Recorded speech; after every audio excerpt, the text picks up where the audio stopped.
नमस्कार दोस्तों।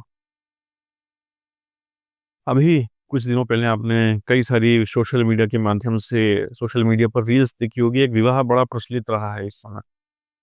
मैं बात कर रहा हूँ कथावाचक, एक प्रीचर इंद्रेश उपाध्याय जी की। उनके मैंने पहले भी कई बार रील्स के माध्यम से कुछ वीडियोज़ देखे हैं जिसमें वो कहते नज़र आ रहे हैं कि आजकल की विवाह पद्धतियाँ कुछ ऐसी बदल चुकी हैं, उसमें ये नहीं होना चाहिए, उसमें ऐसा नहीं होना चाहिए। तरह-तरह की उन्होंने बातें कही। और जैसा कि उनका जब विवाह हुआ तो आपने देखा कि एक शादियों में जितने भी एक आजकल नई परंपराएँ डाल दी गई हैं, वो सभी उनके विवाह कार्यक्रम में देखने को मिली और वो बहुत ही उसको इन्वॉल्व कर रहे हैं, मतलब उसमें इन्वॉल्व हो रहे हैं और चीज़ों को वैसे तरह से फ़ॉलो करते हुए दिख रहे हैं। सोशल मीडिया पर कुछ लोगों ने उन्हीं के वीडियो पे ट्रोल करना भी शुरू कर दिया है और आप देख ही रहे हैं कि कई लोग उस पे प्रतिक्रियाएँ भी दे रहे हैं। तो मेरी भी एक छोटी-सी प्रतिक्रिया है।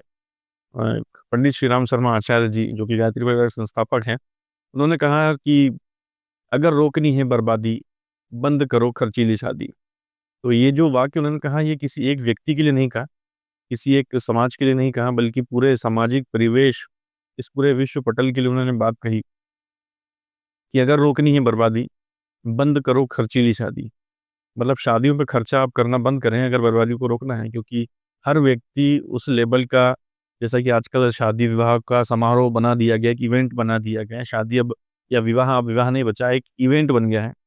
तो वैसा ही इवेंट का जो भी आपने देखा इंद्रेश उपाध्याय जी का, जिसमें कई लोगों ने प्रतिक्रियाएँ दी हैं, कुछ सकारात्मक भी दी हैं, तो कुछ नकारात्मक दी हैं और उसमें उन्हें ट्रोल किया जा रहा है इन चीज़ों को लेकर के। वैसे अगर देखा जाए तो एक जो कथावाचक कहें या फिर एक संत कहें या फिर एक प्रीचर कहें या धर्मगुरु कहें, जो क्या उपदेशों के माध्यम से समाज में बदलाव लाने के लिए की एक प्रक्रिया आप में शामिल होते हैं, इन्वॉल्व होते हैं और आपको कई लोग फ़ॉलो करते हैं, आपकी बातों को सुना जाता है, आपकी चीज़ों को शेयर किया जाता है। तो आपकी ज़िंदगी एक आम ज़िंदगी या पर्सनल ज़िंदगी हम उसे नहीं कह सकते हैं, क्योंकि अब आप सारे व्यापक रूप से लोगों के बीच में हैं। तो आपको भी एक मैसेज अपने इस विवाह समारोह में ऐसा देना था कि वो लोगों के लिए एक मिसाल बनता और इतना विलासी ढंग से विवाह कुछ समारोह को संपादित किया गया, प्रचारित किया गया, जिसमें हर वो चीज़ जो कि आज एक ढोंग बन चुकी है, एक पैसों का, एक विलासिता का एक संकेत बन चुकी है, उन चीज़ों को उनके विवाह समारोह में किया गया। जयपुर के बहुत ही महँगे आमेर पैलेस में विवाह संपन्न हुआ, जिसका एक रात का किराया, रात्रि विश्राम का, रात्रि रुकने का जो किराया है, लगभग 27 से 30 हज़ार है और उनके समारोह में मान लीजिए अगर 100 लोग भी आए हैं, तो लगभग 100 लोगों के लिए रुकने का किराया आप अगर देख सकते हैं, तो लगभग 27 से 30 लाख ऐसे ही हो जाता है। कुछ तथ्यों को मैंने भी खंगाला, तो मालूम चला कि लगभग एक थाली वहाँ पे ₹5000 से स्टार्ट होती है। अब 100 लोगों की थालियाँ हैं, तो लगभग 5 लाख तो वैसे ही हो गए। ऐसे ही आमेर पैलेस में जो डेकोरेशन वगैरह हुआ होगा, उसका तमाम खर्चा हुआ है। लोगों को चांदी के बर्तनों में भोजन कराया गया। देख के बड़ा आश्चर्य होता है कि एक समाज को उपदेश देने वाला व्यक्ति अगर इस तरीके से पेश होता है, लोगों के बीच में अपने आप को प्रस्तुत करता है, तो क्या वाक़ई में समाज में रहने वाले लोगों को या जो उनको फ़ॉलो करते हैं, उनको एक समरूपता का क्या मैसेज जाएगा या नहीं? कल को ये होगा कि भाई इंद्रेश जी के विवाह समारोह में ऐसा हुआ, उनकी एंट्री ऐसी हुई, उनका विवाह समारोह ऐसा हुआ, उनकी वरमाला ऐसी हुई, तो कल लोग भी उनको फ़ॉलो करेंगे और अनावश्यक लड़के और लड़कियाँ अपने माता-पिता पर, अपने पेरेंट्स पर ये दबाव बनाएँगे कि भई हमें भी ऐसा ही व्यवस्था आप करिए शादी समारोह में।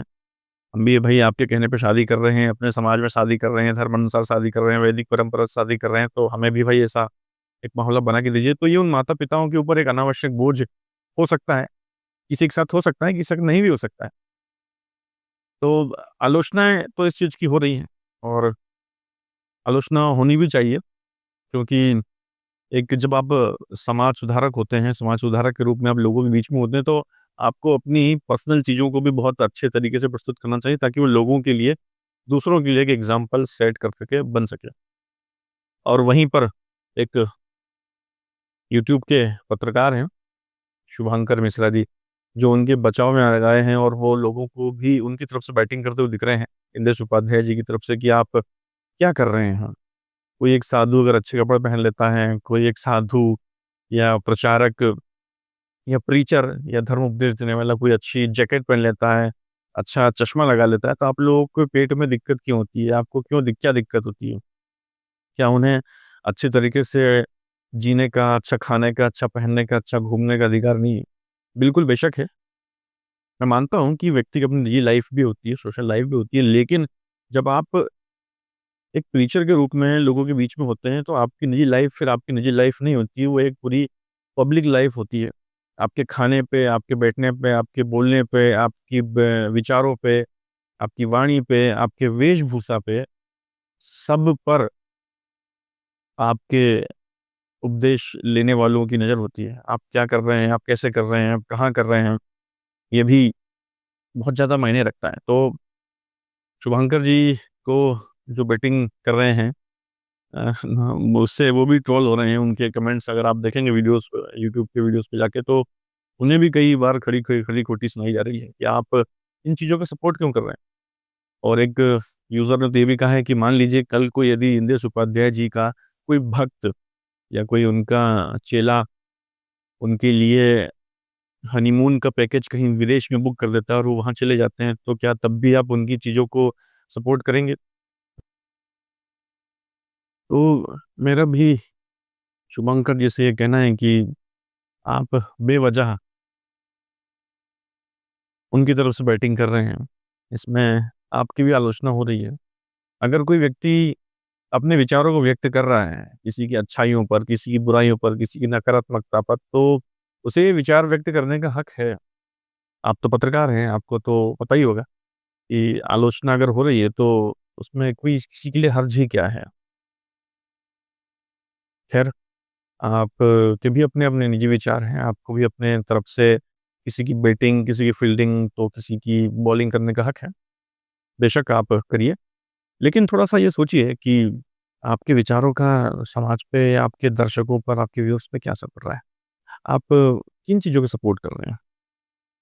ठीक है, अगर कोई व्यक्ति धर्म का प्रचार करता है, कोई प्रचारक है, गलतियाँ उससे भी होती हैं, तो उसकी गलतियों पे भी आलोचना करने का पूरा ही हक है। और कुछ वीडियोज़ तो आपने देखे होंगे कि वो वरमाला के बारे में बोल रहे हैं कि वरमाला एक कल्चर है जिसको ऐड कर दिया गया है, ये शायद हमारी वैदिक परंपरा में नहीं था, लेकिन वरमाला का भाग वो भी रहे। उन्होंने भी वरमाला अपने विवाह समारोह में यूज़ की, उन्होंने भी उसका उपयोग किया। उन तमाम तरीके की जो वैदिक परंपराएँ हैं, जो अब चल रही हैं, हालाँकि ऐसा कहा जाता है कि जो रात्रि की शादी है, वो मुगलों के कारण हुई थी, लेकिन आपका विवाह समारोह भी तो रात्रि में हुआ। आप तो कई बार अपने मंचों से कहते नज़र भी आए हैं कि दिन के विवाह होना चाहिए, क्योंकि जो जिस मुहूर्त में आपकी शादी विवाह दिवस की घोषणा होती है, निकलती है, उसमें तो केवल एक पब्लिक का और आपके लोगों का, मेहमानों का केवल एक अ, ये कहें कि स्टेज प्रोग्राम और खाने का व्यंजन वाला ही प्रोग्राम हो पाता है। बफर सिस्टम जिसे हम कहते हैं, गिद्ध भोजन जिसे कहा जाता है, वही हो पाता है। शादी तो आपकी अगले रात्रि में शुरू होती है या अगले दिन शुरू होती है, तो वो तो आपके वैदिक परंपरा के अनुसार नहीं हुई होगी, आपकी भी शायद नहीं हुई होगी। मेबी हुई भी होगी, मुझे इतनी जानकारी नहीं है डिटेल्स में, एज़ इन टाइमिंग के हिसाब से। बट मेरे ये विचार थे कुछ जो मेरे ख़्याल से सभी पे लागू होते हैं।